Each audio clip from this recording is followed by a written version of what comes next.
ବର୍ତ୍ତମାନର ଏକ ବଡ଼ ଖବର, ଦୁଇ ବାଇକ୍ ମୁହାଁମୁହିଁ ଧକ୍କା, ଜଣେ ମୃତ, 5 ଗୁରୁତର। ଏଭଳି ଏକ ଦୁଃଖଦ ଖବର ଆସି ପହଞ୍ଚିଛି ବଲାଙ୍ଗୀର ଜିଲ୍ଲା ବେଲପଡ଼ା ଥାନା ମଣ୍ଡଲ ଓ ବେଲପଡ଼ା ରାସ୍ତାରେ। ଏହି ରାସ୍ତାରେ ଥିବା ଶଙ୍କର ରାଇସ୍ ମିଲ୍ ନିକଟରେ ଦୁଇ ବାଇକ୍ ମୁହାଁମୁହିଁ ଧକ୍କା ହୋଇଥିବା ଯାହା ସୂଚନା ମିଳିଛି।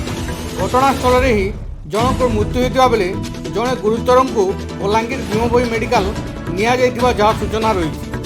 4 ଜଣ ଗୁରୁତରଙ୍କୁ ବେଲପଡ଼ା ଓ ପାଟନାଗଡ଼ ମେଡିକାଲରେ ଭର୍ତ୍ତି କରାଯାଇଥିବା ଜଣାପଡ଼ିଛି। ମୃତକ ଜଣକ ପ୍ରଫୁଲ୍ଲ ନାଗ ହୋଇଥିବା ଯାହା ସୂଚନା ରହିଛି।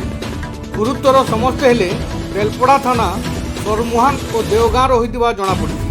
ବେଲପଡ଼ାର ସମାଜସେବୀ ତଥା କୌଶଳ ସଂଗ୍ରାମୀ ଜିତୁ ନାୟକ ଖବର ପାଇ ଘଟଣାସ୍ଥଳରେ ପହଞ୍ଚି ଆହତଙ୍କୁ ବେଲପଡ଼ା ଗୋଷ୍ଠୀ ସ୍ୱାସ୍ଥ୍ୟ କେନ୍ଦ୍ରକୁ ଆଣିଥିଲେ। ବେଲପଡ଼ା ପୁଲିସ ପହଞ୍ଚି ତଦନ୍ତ ଜାରି ରଖିଛି। ପୁଣି ଥରେ କହି ରଖୁଛୁ, ଦୁଇ ବାଇକ୍ ମୁହାଁମୁହିଁ ଧକ୍କା, ଜଣେ ମୃତ, 5 ଗୁରୁତର।